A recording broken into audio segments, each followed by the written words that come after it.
কুমিল্লার মুরাদনগরে অটোরিকশা চালক হত্যা মামলার 2 আসামিকে গ্রেফতার করেছে পুলিশ। একই সঙ্গে ছিনতাইকৃত অটোরিকশাটিও উদ্ধার করা হয়েছে। রোববার জেলা পুলিশ কার্যালয়ের কনফারেন্স রুমে আয়োজিত সংবাদ সম্মেলনে এই তথ্য জানান জেলা পুলিশ সুপার মোহাম্মদ আনিসুজ্জামান। এর আগে বৃহস্পতিবার রাতে অটোরিকশা নিয়ে বের হলে নিখোঁজ হন চালক মাহবুব। দুদিন পর দরের পাড় এলাকার রাস্তার পাশের ঝোপ থেকে উদ্ধার করা হয় তার লাশ।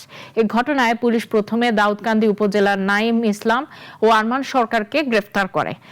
উদ্ধার করা হয় ছিনতাইকৃত অটোরিকশাটি।